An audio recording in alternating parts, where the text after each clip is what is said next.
소금가비 W.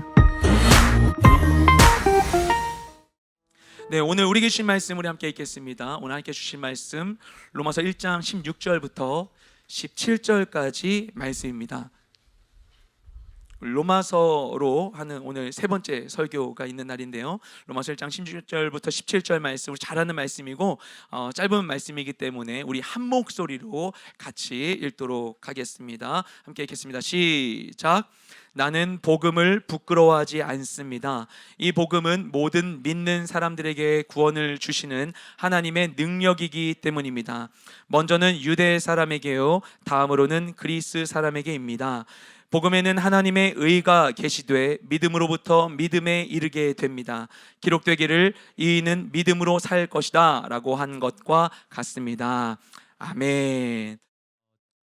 제가 온누리 교회 청년 출신입니다. 그래서 굉장히 오래됐어요. 저는 20대 시절을 정말 방황하면서 보내다가 내가 등록할 수 있을까? 청년부에 좀 이렇게 등록 교인 될 수 있을까? 이런 생각을 한참 했던 적이 있습니다. 잘 못할 거라고 생각했거든요. 고민에 고민을 거듭하다가 정말 드디어 한 청년부에 등록을 했는데 온누리 교회 청년부였어요. 그때가 언제냐면 1998년입니다. 할렐루야. 그때 계셨던 분? 네, 계시면 안 됩니다. 네, 1998년에 제가 청년으로서 이 등록을 했었어요. 네, 그때는요, 지금처럼 청년부가 많지 않았어요. 그때는 온누리교회 청년부가 1개, 대학부가 1개 있었던 시절이에요. 그런 때가 있었어요. 그때. 그래서 청년부에 등록을 하고 그때 온누리교회 청년부는 그때부터 굉장히 아울리치를 많이 다녔는데 같이 아울리치를 이제 떠났습니다.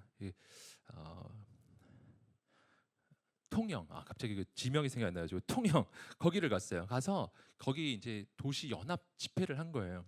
그 집회를 했을 때 제가 거기에 참석을 하면서 정말 인상에 남는 게 하나 있습니다. 그래서 다른 것들은 다 기억이 나지 않는데 딱 한 가지가 정말 오랫동안 지금까지 기억에 남는 것은 그때의 이 월시팀이 했었던 특순이었어요.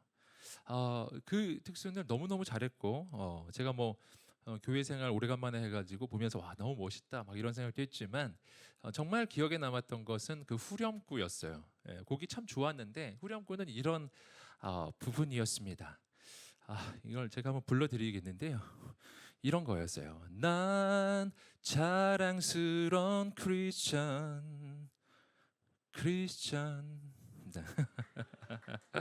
이런 곡이었고요. 그 가사가 정말 좋았어요. 크리스천이라는 것은 자랑스럽다라는 것과 이게 연결된다는 것을 제가 그때 처음으로 깨달았어요. 그게 자랑스러운 거였구나.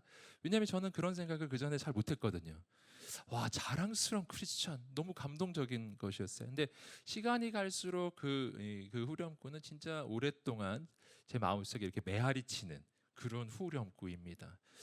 여러분, 크리스천이라는 것이 자랑스러우신가요? 여러분에게 이것이 자랑스러운 이름인가요? 여러분, 예수 믿는다는 것이 여러분에게 자랑인가요? 예, 정말 그것이 자랑이라면 너무나 감사한 일이에요. 근데 오늘 본문의 말씀을 보시면 정말 내가 하나님의 사람이라는 것이, 내가 예수 믿는다는 것이 너무나 자랑스러운 사람이 있습니다. 정말 이 복음에 대해서 담대한 자랑이 있는 사람, 사도 바울이에요. 오늘 이 본문의 말씀 정말 유명한 말씀이죠. 사도 바울의 이 복음에 대한 강력한 확신, 그리고 오직 예수 오직 믿음의 그 놀라운 그 강력한 이 고백과 선포가 있는 구절입니다. 우리 함께 말씀을 좀 보면서 어떻게 사도 바울은 그러한 담대한 자랑이 있는지 보겠습니다. 우리 함께 16절 말씀을 읽어보겠습니다. 시작. 나는 복음을 부끄러워하지 않습니다. 이 복음은 모든 믿는 사람들에게 구원을 주시는 하나님의 능력이기 때문입니다. 먼저는 아멘. 자, 사도 바울은 나는 복음을 부끄러워하지 않습니다 라고 담대하게 이야기하고 있습니다. 사도 바울이 이 말을 왜 할까요? 왜냐하면 이 말을 듣고 있는 로마에 있는 성도들이 복음에 대해 부끄러워하고 있었기 때문이죠. 그러니까 이 말을 하는 거예요. 이 말을 뒤집으면 이런 뜻이죠. 사랑하는 여러분, 복음을 부끄러워하지 마십시오라는 뜻이죠. 사랑하는 여러분, 이 복음을 담대하게 자랑하십시오. 뭐 이런 뜻이 이 안에 담겨져 있는 겁니다. 그렇다면 우리가 좀 생각해 볼 부분은 왜 그럼 로마에 있는 성도들은 이 복음에 대한 부끄러움을 가지게 되었을까? 그들이 가지고 있었던 삶의 상황을 생각해 보면은 사실은 짐작을 해볼 수가 있습니다. 어쩌면은 인간적으로 보면요 당연하게 느껴질 수도 있어요. 두 가지 이유가 있습니다. 하나는 그 당시가 핍박의 시대였기 때문이에요. 이 당시는 로마의 핍박과 박해가 있는 시대예요. 사도 바울 자신만 하여도 예수 믿는 것 때문에 그 복음을 전하는 것 때문에 돌에 맞고 옥에 갇히고 정말 매를 맞고 굶주리고 그 수많은 모욕과 그러한 핍박을 경험하고 있었던 것이고요.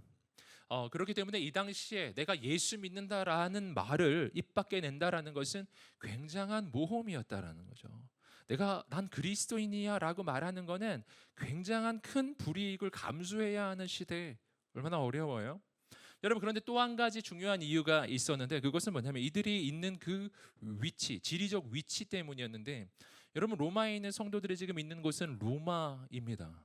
바로 로마 제국의 수도예요. 여러분 이 도시는 그 당시에 어떤 의미를 가지고 있었을까요? 여러분 이 도시는 세계에서 가장 유명한 도시였을 거예요. 여러분 로마 제국은 굉장한 제국이죠. 영원히 망하지 않을 것 같은 제국이에요. 로마 이 황제의 권력이라고 하는 것은 정말 인간이 감히 상상도 할 수 없는 여러분 이때로부터 그 로마의 황제라는 것은 거의 신격화 되거든요. 그래서 황제 숭배까지 이루어지는데 바로 그러한 그 제국의 수도 모든 사람이 가고 싶은 그곳이요. 바로 인본주의와 물질주의가 아주 최고로 절정에 도달해 있는 바로 그러한 도시예요.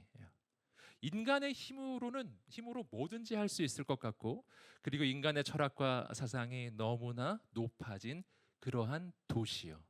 바로 그곳에서 이때의 기독교 인구는 얼마나 됐을까요? 여러분 전 세계 기독교 인구는 0.00001%. 정말 정말 찾아보기 힘든 바로 그런 시대에서 내가 그런 이 도시 한복판에서 나 예수 믿어요. 어떻게 말합니까? 너무나 미개해 보였을 거예요. 너무나 비이성적으로 보였을 거예요.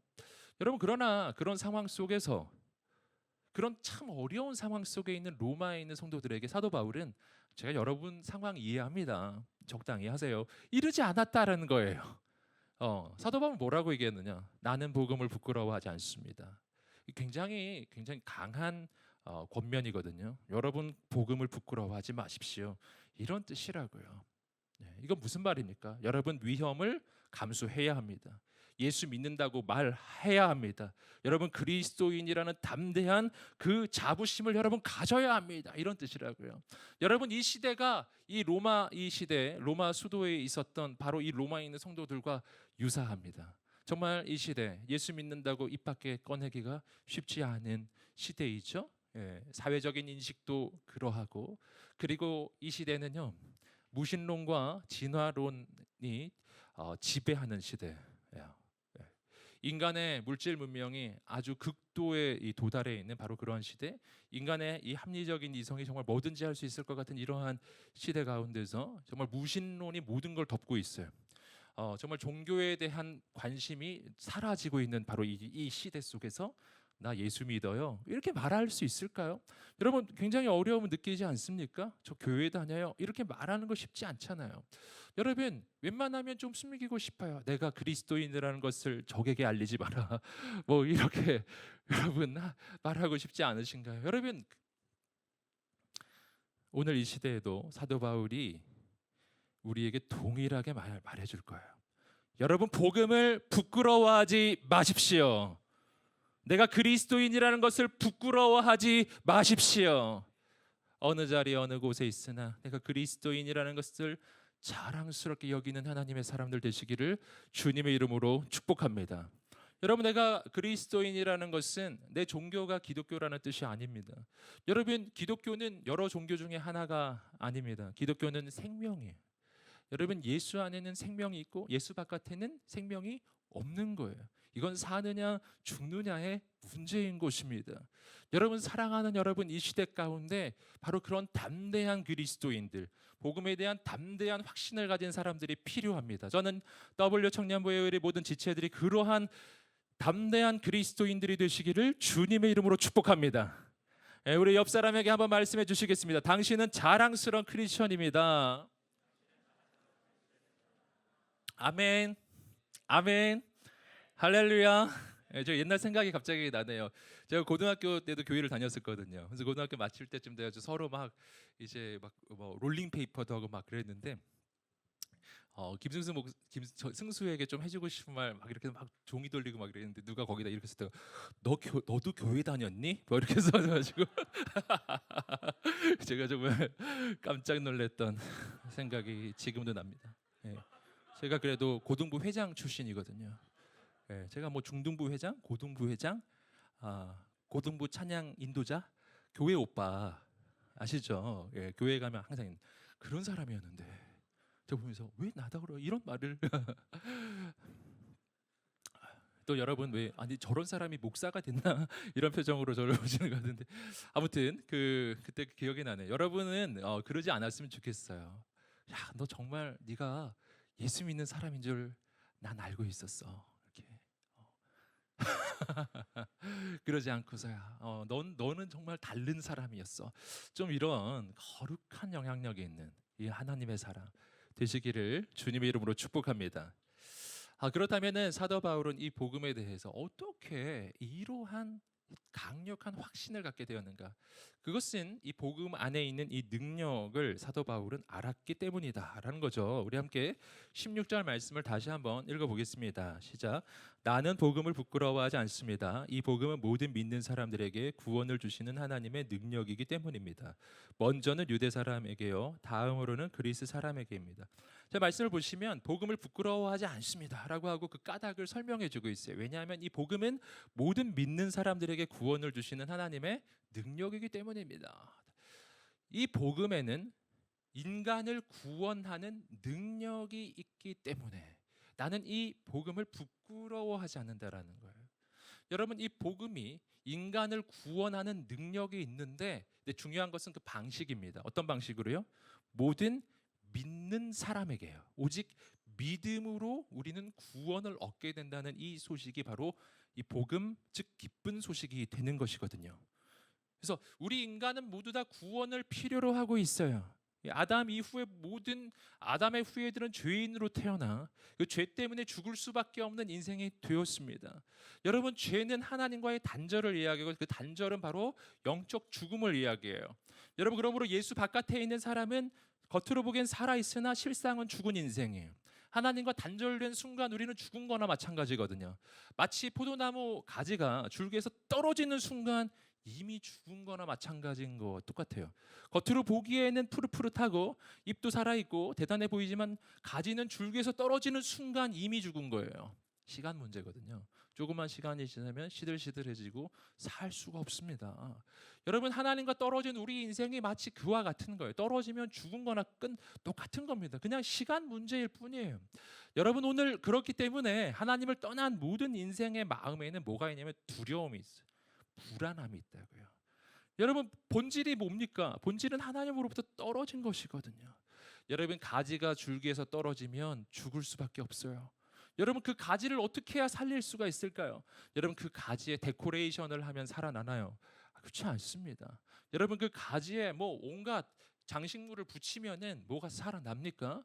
전혀 그렇지 않습니다. 여러분, 그냥 겉으로 보기에만 좋아 보일 뿐이에요. 본질은 줄기에서 떨어진 것이었거든요.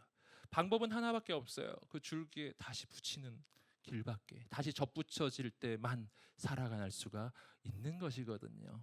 여러분, 이것이 바로 오늘 하나님을 떠난 인생의 이 현실입니다. 하나님을 떠난 인생은 죽을 수밖에 없어요. 사실은 이미 죽은 거나 똑같은 인생들이에요. 여러분, 이것은 우리 스스로도 느끼고 주변에 있는 친구들을 보아도 아마 정말 하나님을 몰라도 내 인생을 정말 깊이 고민하는 사람이라면 다 공감할 거예요. 내 인생에는 뭔가 부족하다라는 것을요. 아무리 성취를 해도, 아무리 무언가를 누려도, 이루어도, 뭔가를 즐겨보아도 여전히 허전하다, 허무하다. 그리고 내 인생의 그 끝에서 나는 절망을 경험하는 거예요. 저는 최근에 장례 집례를 굉장히 많이 했었습니다. 장례식장에 갈 때마다 계속해서 깨달아요. 우리 인생이 어떠한 삶을 살았든지 어떠한 인생을 살았든지 끝은 똑같아요. 다 똑같아요. 다 죽어요. 여러분 마지막이 다 똑같아요. 여러분 건강 관리를 아무리 해도 우린 다 죽을 것입니다. 할렐루야. 주님을 찬양합니다. 우린 다 죽을 거예요. 어떻게 보면 좀 허무해요. 왜 그렇게 건강 관리를 하지? 그냥 죽을 건데. 사랑하는 여러분, 그러니까 이게 우리 인생이 영원하신 하나님 안에 있지 않으면요, 내가 하는 그 모든 것은 그냥 허무할 뿐인 것이. 여러분 오늘 우리에게 필요한 것은 하나님을 다시 만나는 것입니다. 하나님께 다시 연결되는 것입니다. 청년의 때 하나님을 만나게 되기를 주님의 이름으로 축복합니다. 근데 하나님께서 우리 인생의 구원을 얻는 정말 기쁨의 방법을 주셨는데 그게 믿음이라는 것입니다. 만약 하나님께서 우리 인생의 구원의 조건을 걸었을 때, 만약 하나님께서 우리에게 행위의 조건을 걸었다면 우리는 망한 거예요. 우리는 하나님의 기준에 절대 도달할 수가 없거든요. 아무리 수행을 해도 아무리 수련을 해도 여전히 난 죄인인 것을 깨달을 뿐입니다.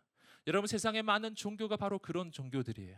수행과 수련을 강조하는 종교들, 인간 스스로의 힘과 노력으로 구원의 경지에 도달해야 한다고 말하는 그러한 종교들에서 여러분 그렇게 수련을 하고 돌을 닦는 모습이 아무리 좋아 보여도 그냥 허무할 뿐이에요.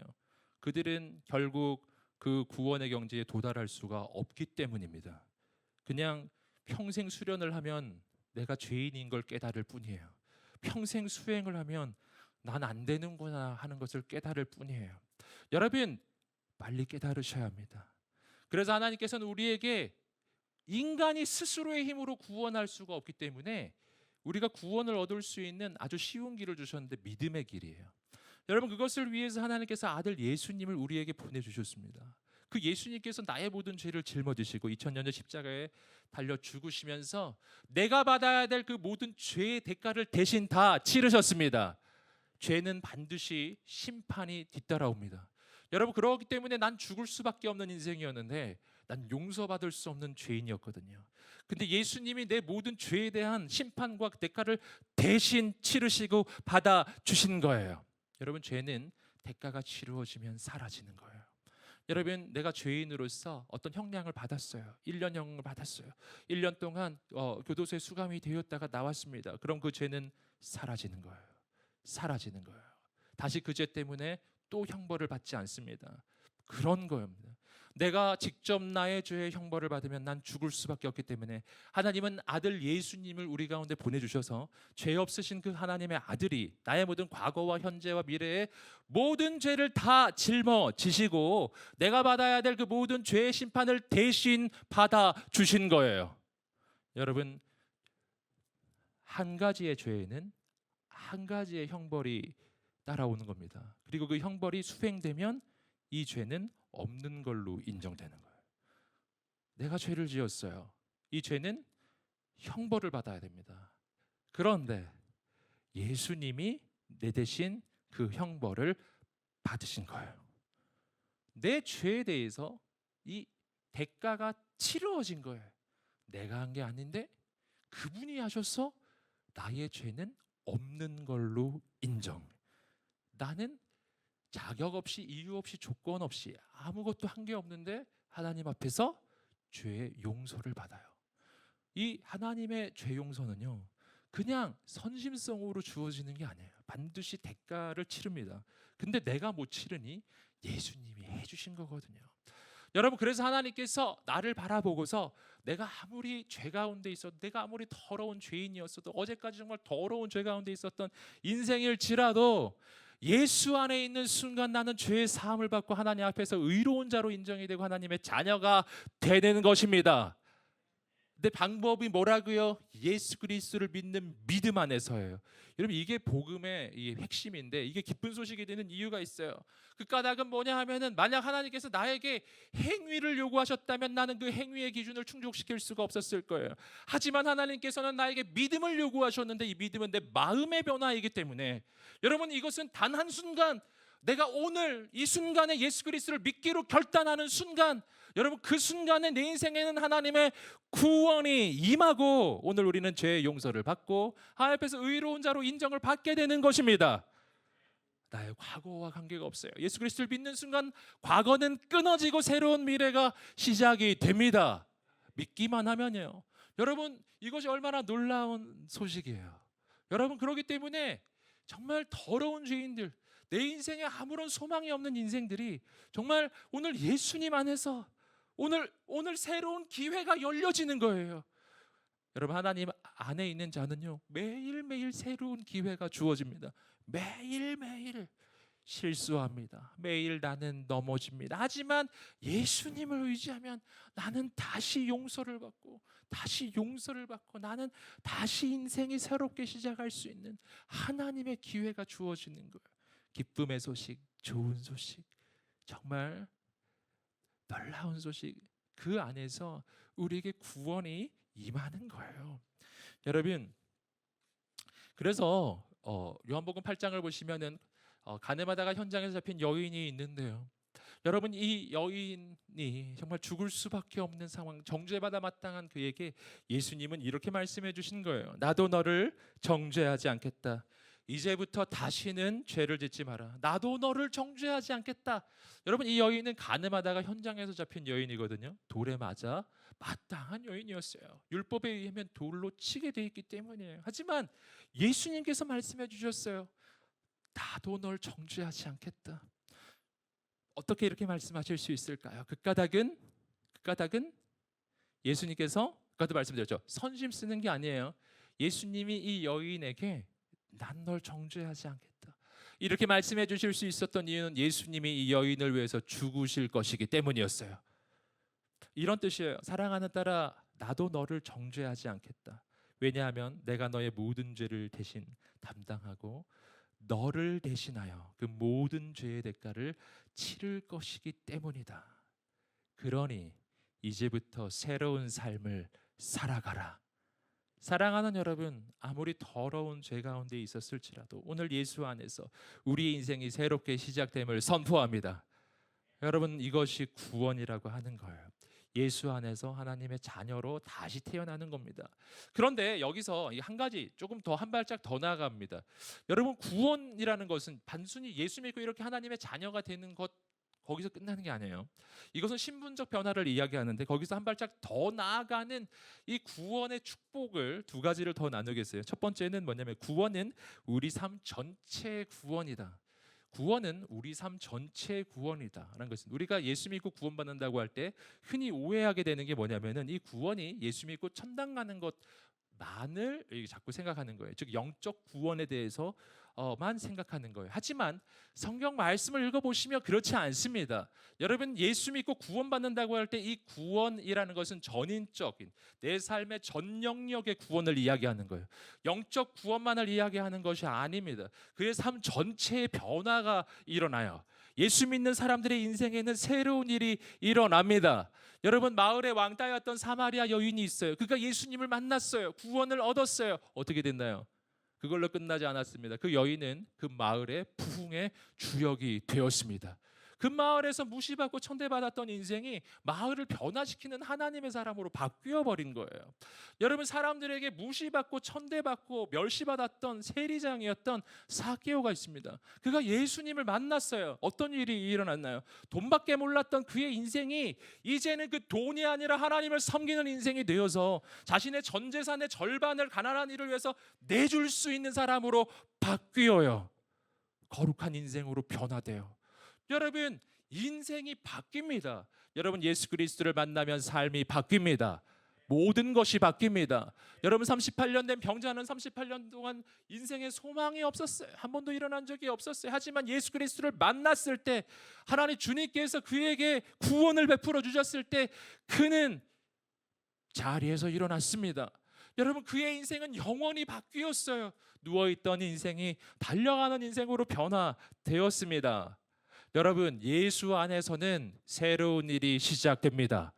여러분, 하나님의 구원은 내 삶 전체에 임하는 구원이에요. 그래서 예수 믿으면 하나님의 나라를 간다고 이야기하잖아요. 예수 믿으면 천국 간다고 하지 않습니까? 예수 천당 불신 지옥. 여러분, 그런데 그 천당은 죽은 다음에 시작하는 게 아니에요. 여러분, 예수 그리스도를 믿잖아요. 하나님의 나라는 바로 지금부터 시작되는 것입니다. 천국은 지금부터 시작이에요. 아멘. 할렐루야. 옆 사람에게 선포해 주겠어요. 천국은 지금부터 시작됩니다. 아멘. 예, 이 천국이 뭔가? 천국이 뭔지 아세요? 하나님이 계시는 그곳이 천국이에요. 지옥이 뭔지 아세요? 하나님이 안 계시는 곳이 지옥이거든요. 그렇기 때문에 여러분 모두 다 아실 거예요. 여러분, 하나님이 계시지 않잖아요. 여러분, 지옥은요 죽어야 시작되는 게 아닙니다. 하나님이 계시지 않잖아요. 그러면 지금이 지옥이에요. 오늘 내 삶이 지옥이라고요. 그런 경험 해보신 적 있죠?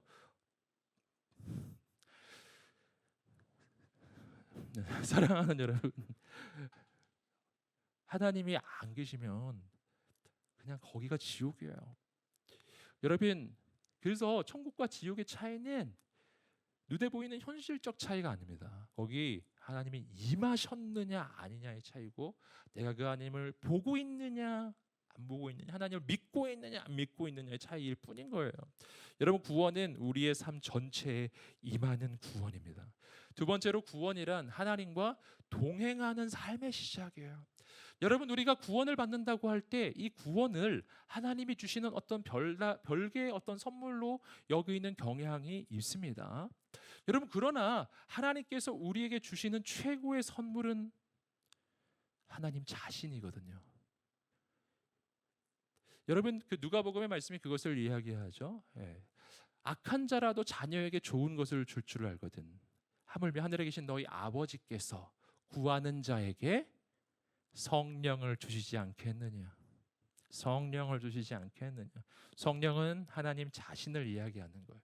여러분, 하나님께서 우리에게 주시는 최고의 선물은 하나님 자신이라고요. 왜냐하면 그 하나님은 온 우주의 주인이시고 역사의 주관자이시며 온 우주의 창조주이시기 때문이에요. 여러분, 그 하나님이 내게 멀리서 선물만 보내주시는 것과 그분이 내 인생 가운데 임하시는 것 사이에 얼마나 큰 차이가 나나요? 여러분, 늘 하나님이 보내주는 선물만 받는 인생, 여러분 그렇게 살고 싶으세요? 아닙니다. 하나님이 주시는 구원이라는 것은 그 하나님이 내 인생에 임하는 거예요. 그리고 그분이 이제부터 나와 함께 하는 거예요. 이것이 구원입니다. 구원, 더 이상 혼자가 아닌 거예요. 온 우주의 창조주가 나와 함께 하시는 겁니다. 바로 그러한 삶이 시작되었을 때 우리 삶에 일어나는 놀라운 영적 변화, 시편 27편 1절부터 3절까지 말씀입니다. 한번 읽어보겠습니다. 시작. 여호와는 나의 빛이요 나의 구원이시니 내가 누구를 무서워하리요. 여호와는 내 생명의 능력이시니 내가 누구를 무서워하리요. 여러분, 사랑하는 여러분, 2절을 안 읽었네요. 2절 읽어보겠습니다. 시작. 악인들이 내 살을 먹으려고 내게로 왔으나 나의 대적들 나의 원수들인 그들은 실족하여 넘어졌도다. 3절. 군대가 나를 대적하여 진칠지라도 내 마음이 두렵지 아니하며 전쟁에 일어나 나를 치려 할지라도 나는 여전히 태연하리로다. 아멘.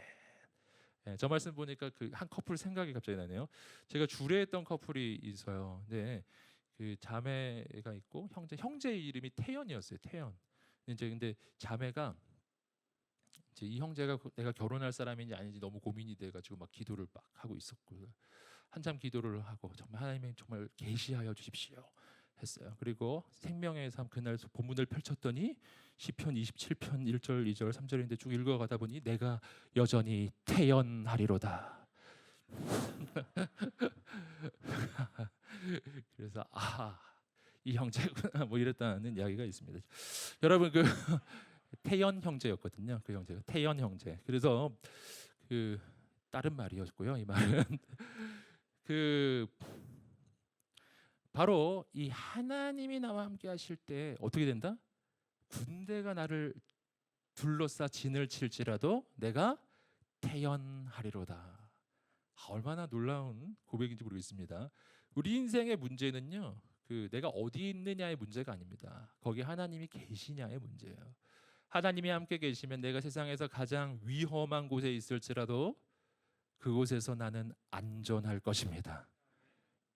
하나님이 계시기 때문이에요. 반대로 하나님이 계시지 않잖아요. 그러면 내가 세상에서 가장 안전한 곳에 있어도 언제나 불안할 거예요. 그러니까 본질은 뭐냐면은 하나님이시라는 거예요. 하나님이에요. 하나님이십니다. 여러분, 하나님을 구하는 여러분 되기를 축복합니다. 그래서 구원은 뭐냐면 그 하나님이 나와 함께 하신다. 그분이 여기 계신다. 난 혼자가 아닌 거예요. 여러분, 이것이 바로 사도 바울이 난 복음을 부끄러워하지 않는다고 이야기하는 거예요. 왜냐하면 이러한 축복은 복음 안에만 있기 때문입니다.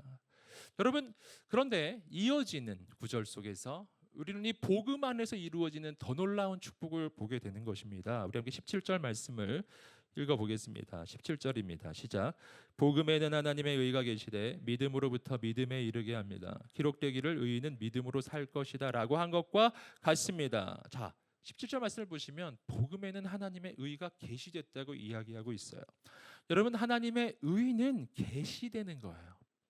여러분, 이것을 좀 바꿔서 이야기하면 하나님의 의는 인간이 성취하는 것이 아닙니다. 이것이 복음 안에서의 아주 중요한 차이점입니다. 하나님의 의가 여러분 우리의 구원의 이 역사 가운데 아주 중요한 개념이에요. 왜냐하면 우리의 인생의 문제의 본질은 내가 죄인이라는 것에 있고 구원이란 내가 의롭다는 인정을 받게 되는 데 있는 것이거든요. 그게 구원입니다. 그 의롭다는 인정을 받아야 나 하나님 나라 갈 수 있고 하나님 자녀가 될 수가 있어요. 여러분, 그런데 만약 이제 이 인간적인 관점으로 바라보면 의로워지는 방법이 뭐가 있어요? 내가 착하게 살고 내가 의롭게 살고 내가 죄를 짓지 않는 인간의 노력으로 내가 하나님의 의로운 경지에 도달해야 하는 것이라면 이건 불가능해요. 이건 일어날 수 없는 일이에요. 내 힘으로는 하나님의 의의 경지에 도달할 수가 없기 때문이에요. 여러분, 이것이 바로 세상 모든 종교가 실패하는 까닭입니다. 세상에 있는 모든 종교는 바로 이런 방식이에요. 인간 스스로의 노력과 선행으로 바로 구원의 경지, 의의 경지에 도달하고자 하는 노력이기 때문입니다. 절대 실패해요. 자, 기독교는 다르게 이야기하는 거예요. 인간 스스로 하나님의 의의 경지에 도달할 수가 없기 때문에 하나님이 하나님의 아들을 보내주셔서 내 죄의 대가를 대신 치루어 주시고 하나님이 대신 그 모든 것을 해주시고 그리고 하나님의 의, 그 의를 우리에게 그 예수 그리스도를 믿는 자마다 하나님의 의를 나에게 부여해 주시는 거예요. 하나님의 의를 내게 부어 주시는 거라고요. 누구 때문에요? 나 때문이 아니라 예수님 때문에요. 그래서 하나님의 의는 내가 쟁취하는 것이 아니라 하나님께서 나에게 계시하여 주시는 의, 하나님께서 내게 부어주시는 의가 나를 의롭게 만드는 겁니다. 이게 의인이 되는 새로운 방식이라고요. 행위가 아닌 믿음으로 의로워지는 것입니다. 그래서 이걸 이신칭의라고 하잖아요. 믿음으로써 의롭다는 칭함을 받게 되더라. 개신교의 가장 기본적인 영적 원리예요. 이게 복음이거든요. 하나님의 의는 우리에게 믿음으로 주어지는 거예요. 자, 그리고 이어지는 말씀 속에서 근데 그 믿음의 두 가지 종류를 이야기해주고 있습니다. 다시 한번 우리 17절 말씀을 한번 자막을 통해서 보겠습니다. 읽어보겠습니다. 시작. 복음에는 하나님의 의가 계시되 믿음으로부터 믿음에 이르게 합니다. 여기까지 보시면 믿음으로부터 믿음에 이르게 합니다.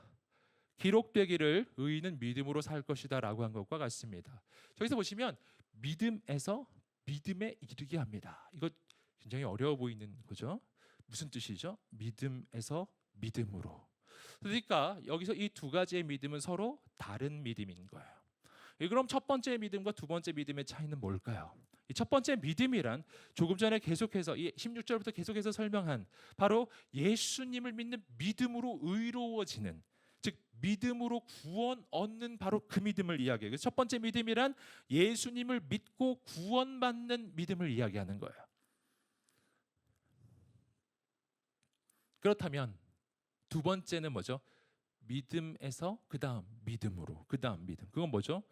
두 번째 믿음은 하나님의 자녀로 살아가는 믿음이요. 함께 외쳐보겠습니다. 하나님의 자녀로 살아가는 믿음. 아멘. 이게 아주 중요한데요. 자, 예수 믿고 나는 의롭다함을 얻고 구원을 얻어요. 여러분, 그런데 우리가 많이 생각하는 것은요, 예수 믿고 구원받는다라고 할 때 여기까지만 생각해요. 나 예수 믿고 구원을 받았어, 난 이제 하나님 자녀가 됐어, 여기까지만 생각한다는 거예요. 여러분, 그러나 믿음의 여정은 그 다음이 중요합니다. 믿음으로 구원을 얻은 다음에 그 다음 삶은 어떻게 살아가냐는 거예요. 많은 사람들이 믿음으로 구원을 얻고 이 하나님의 자녀가 됐는데 그 다음 삶은 옛날로 돌아가요. 행위로 돌아가고 율법주의로 돌아가고 자기 의로 돌아갑니다. 그렇기 때문에 문제가 생기는 것이거든요. 여러분, 이런 현상은 굉장히 많이 일어나는 거예요. 내가 하나님의 은혜로 구원을 받았어요. 그런데 그 다음 즉시 나는 옛날로 돌아가요. 어떻게 내가 옛날로 돌아간지 아세요? 여러분, 그 다음 즉시 나는 내 힘과 내 능력으로 무언가를 하기 시작하고요. 만약 내가 믿음으로 시작했지만 그러나 다시 나의 노력으로 돌아가고 나의 의를 의지하고 내 힘을 의지하기 시작하면요, 내 인생에는 즉시 두려움이 찾아오고 염려가 찾아오고 근심이 찾아온다고요. 이것이 바로 예수 믿고 구원을 받았는데도 삶의 변화가 일어나지 않는 까닭입니다. 예수 믿고 구원을 받은 후에 살아가는 그 삶이 자기 행위를 의지하는 삶으로 돌아갔기 때문이에요. 그래서 오늘 말씀이 이렇게 이야기합니다. 믿음에서 믿음으로. 이 말은 무슨 말이냐면, 믿음으로 구원받았다면 그 다음 삶도 믿음으로 살아야 한다. 믿음으로 구원받고 믿음으로 살아가라. 하나님의 사람은 살아가는 삶 전체가 오직 믿음으로 살아가는 거예요. 그래서 오늘 말씀이 이렇게 이야기하고 있어요. 의인은 믿음으로 살 것이다. 함께 외쳐봅니다. 오직 의인은 믿음으로 살리라. 아멘. 이게 무슨 말인지 아시겠어요? 여러분, 하나님의 사람은 믿음으로 살아가요. 이것은 무슨 뜻인가? 하나님의 사람은 현실로 살지 않는다. 하나님의 사람은 조건으로 살지 않아요. 하나님의 사람은 상황으로 살지 않는 거예요. 하나님의 사람은 사람으로 살지 않는 거예요. 하나님의 사람은 오직 믿음으로 사는 것입니다. 믿음으로 구원받고 믿음으로 살아가는 거예요. 이걸 조금 더 이야기하면, 하나님의 사람이 믿음으로 구원을 받았는데 그 다음 삶을 믿음으로 살지 않잖아요. 그럼 어떻게 될까요? 못 살아요. 분명히 이야기했습니다. 의인은 믿음으로만 사는 거예요. 근데 믿음으로 안 살면 살 수가 없어요. 여러분, 그런 경험 해보셨어요? 전 해봤는데요. 예수 믿고 분명히 구원받고 교회 다니고 예배 드리는데 삶이 너무 힘든 거예요. 막 살기가 너무 힘들어요. 막 죽지 못해 사는 거예요. 뭐 그런 경험 해보셨나요? 그럼 이런 의문이 든다고요. 나 분명 예수 믿고 구원받고 나 교회 다니고 예배도 드리고 기도도 하는데 나 왜 이렇게 인생이 정말 죽지 못해 사는 이런 인생인가? 나 왜 이렇게 막 매일매일 막 죽고 싶은 생각 들고 막, 왜 그럴까요? 그럴 때 우리가 이런 생각한다고요. 내 인생이 힘든가 봐, 내 인생이 어려운가 봐, 이런 생각하는 거예요. 여러분, 그렇지 않아요. 그렇지 않아요. 왜 그런 현상이 일어날까요? 그런 현상이 일어날 때 여러분 분명히 깨달아야 돼요. 그런 현상이 일어나는 아주 본질의 이유가 있는데 그것은 내가 믿음으로 살지 않고 있기 때문이에요. 믿음으로 안 살고 있기 때문이라고요. 하나님의 자녀는요, 믿음으로만 살 수 있어요. 내가 다른 걸 의지하는 순간 죽는 거예요. 내가 내 행위를 의지하는 순간 죽는 거예요. 내가 사람을 의지하는 순간 망한다고요. 여러분, 나 왜 두려울까요? 믿음으로 살지 않고 있는 거예요. 이걸 분명히 깨달아야 합니다. 그래서 내게 회복돼야 하는 건 믿음이에요. 믿음. 오늘 우리에게 믿음이 회복되기를 주님의 이름으로 축복합니다. 사랑하는 여러분, 바로 이러한 그 놀라운 차이를 가장 아주 절묘하게 보여지는 성경의 예가 있습니다. 그것은 출애굽 1세대와 2세대의 차이예요. 출애굽 1세대는 어떤 예인가 하면은 믿음으로 시작해서 행위로 끝나는 사례예요. 믿음으로 시작했는데 육신으로 끝이 나는 사례. 분명히 믿음으로 출애굽을 했고 믿음으로 홍해를 건너온 거예요. 이건 구원 사건이에요. 분명히 믿음으로 구원을 받았어요. 광야 1세대, 출애굽 1세대요. 하지만 그 다음도 믿음이어야 했는데 그 다음 이들은 믿음을 잃어버렸어요. 10명의 정탐꾼의 이야기를 듣고서 우린 다 죽었구나. 우리가 애굽에서 죽었어야 했는데 왜 여기까지 남았을까? 하나님 원망하고 불평하기 시작했어요. 믿음으로 분명히 시작했는데 믿음으로 살아가지 아니하면 그들의 인생은 광야로 끝이 나버려요. 애굽에서 시작했는데요. 분명히 출애굽은 했는데 그냥 인생이 광야로 끝나버려요. 광야에서 그들은 다 죽었어요. 여러분, 이래서는 안 되겠다. 이래서는 안 됩니다. 다른 사례가 있어요. 그들의 자녀 세대, 출애굽 2세대가 있습니다. 그들은 광야에서 태어난 세대들이에요. 광야에서 자란 세대들인데 이들은 그 광야에서 믿음의 훈련을 받았습니다. 바로 믿음으로 시작한 거예요.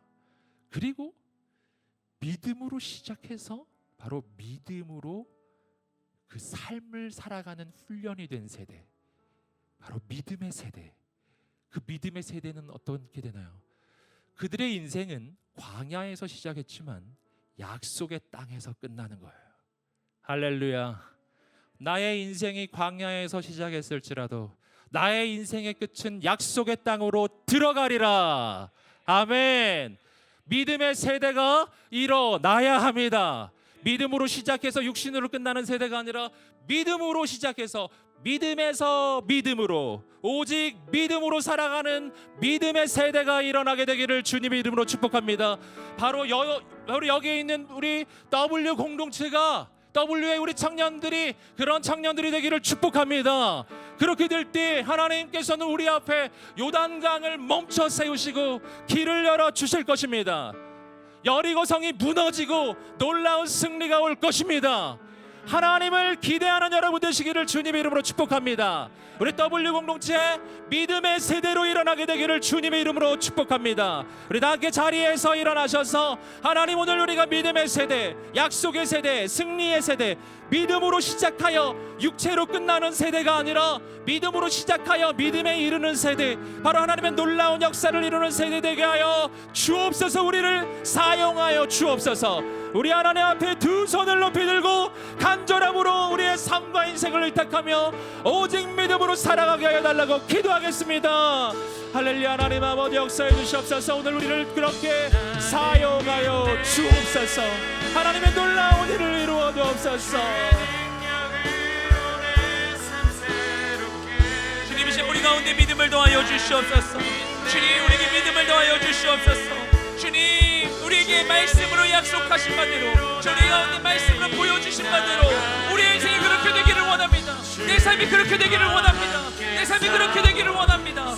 하나님의 애들이 하나님과 같이 내 삶의 자리 가운데 온전히 이루어지기를 원합니다. 하지만 주님, 마음에는 원하는 육신은 연약하오니 주님, 우리의 부족함을 아시는 주님, 우리에게 믿음을 더하여 주시옵소서.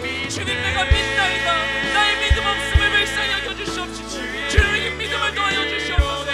믿기를 원합니다. 주님, 믿음을 더하여 주시옵소서. 나의 모든 감각과 생각과 경험과 지식을 뛰어넘어 아버지 온전한 믿음으로 주님께로 나아가는 우리 인생 되시고 주여 역사하여 주시옵소서. 믿음으로 우리가 나아가기 원합니다.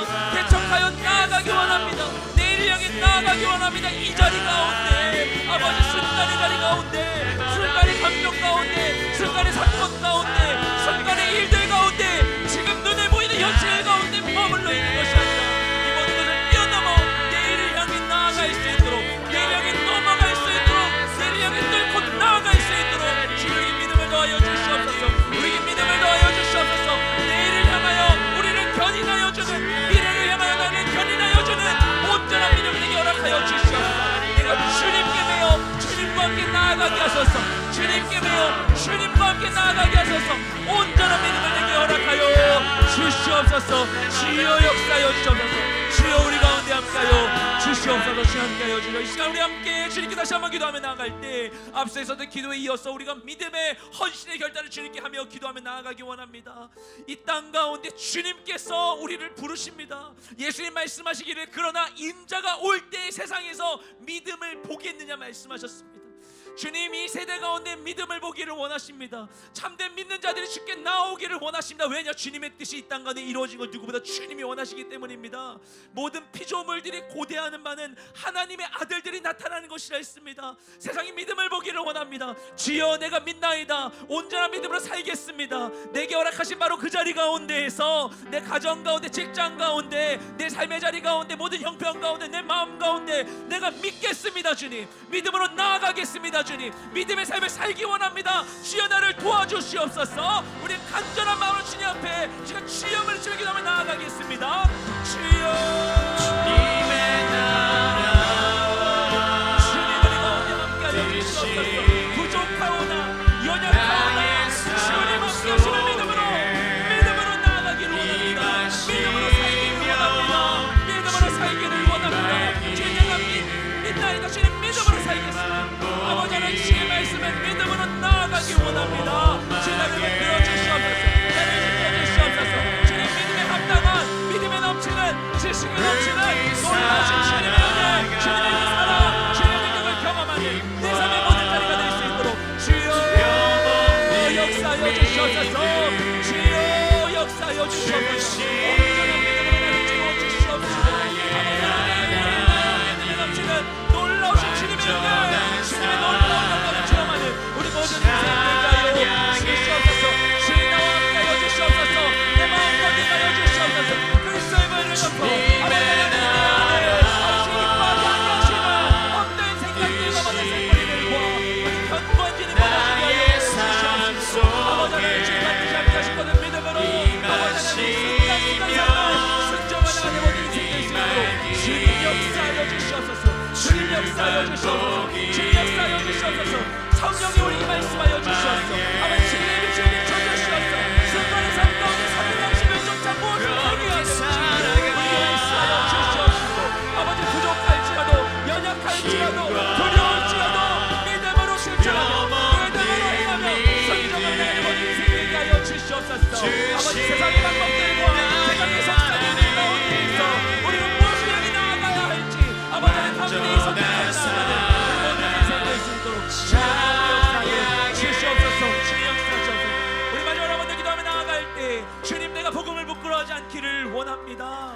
아버지 하나님 복음이 내게 참자랑이 되기를 원합니다. 주님만이 나의 답이 되어주시고 나의 모든 삶의 방법이 되어주시면 내가 믿음으로 나아가기 원합니다. 아버지 그 마음으로 아버지 주의 복음을 필요한 자들 가운데 복음을 부끄러워하지 않냐 복음을 전파하는 내가 되게 하여 주시옵소서. 가까이 있는 많은 자들 가운데 내가 주님을 전하는 편지가 되게 하여 주시옵시고 나를 통한 주의 복음이 온전히 전파되게 하여 주시옵시고 그들이 주님께로 나오는 놀라운 역사가 아버지 많은 이들 가운데 있게 하여 주시옵소서. 우리에게 복음의 증인된 삶을 살 수 있도록 나와 함께 해달라고 합심하시게 다시 한번 우리 주여 한번 치며 기도하며 나아가겠습니다.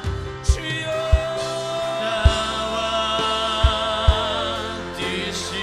주님 내가 복음을 부끄러워하지 않습니다. 주님 내가 복음을 부끄러워하지 않습니다. 아버지 하나님 이 복음이 나의 능력이 되어 있습니다.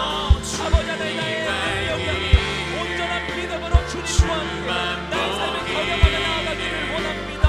주님 아버지 하나님과 세상 가운데 아버지 범을 위하여 모든 자들 가운데 빛내신 주님 온전히 임하시며 아버지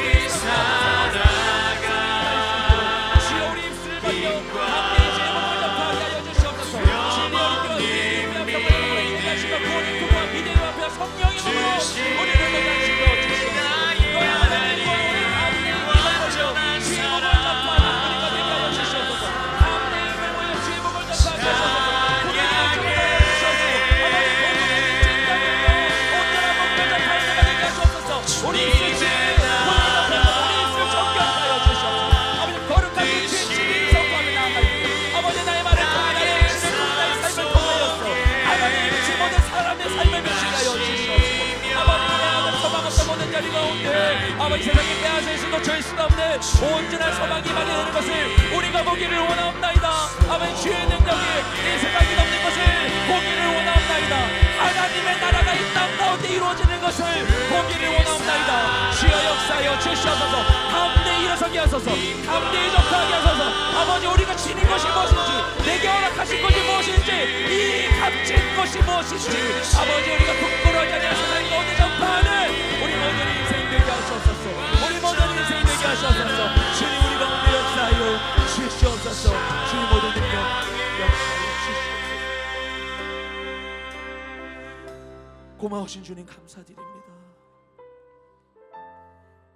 부족한 자이지만, 연약한 자이지만 우리의 부족함과 연약함을 탓하지 아니하시고 우리가 할 수 없는 구원의 길을 열어주사 믿음으로 구원에 이르는 놀라운 역사 우리 가운데 이루어 주신 주님 감사드립니다. 오직 하나님의 의는 복음을 통하여 계시되었고, 오직 하나님의 의는 믿음으로 우리가 구원에 이르게 되는 것인 줄 믿습니다. 하나님 그 정의의 잣대로 우리를 판단하지 않으시고, 하나님 정의의 잣대로 우리를 비난하지 않으시고, 하나님 그 정의로 우리를 사랑하여 주심을 감사드립니다. 그 주님을 믿음으로 주님 허락하신 놀라운 구원을 우리 삶의 자리가 있는 날마다 경험하는 우리 모두가 될 수 있기를 원하오니, 주님 믿고 의지하는 삶의 자리마다 함께 하시고 우리 눈을 열어주시고 모든 감각을 깨워주시고 모든 상황과 환경 가운데 놀라우신 주의 은혜를 채워주시옵소서. 오라 주님이 나의 하나님이시며 살아계신 주님이심을 우리가 경험하고 선포하게 하여 주시옵시고, 아버지 그 모든 우리의 입술의 고백을 통하여서 세상이 주님을 알며 주님께서 놀라운 역사가 우리의 삶 가운데, 우리의 모든 자리 가운데, 이 세대 가운데 이루어질 수 있도록 역사하여 주시옵소서. 우리 가운데 함께 하실 주님을 찬양하며 우리 모든 기도를 살아계신 예수님의 이름으로 기도드렸습니다. 아멘. 우리 기도를 들으신 살아계신 하나님께 우리 감사와 영광의 박수를 올려드리겠습니다.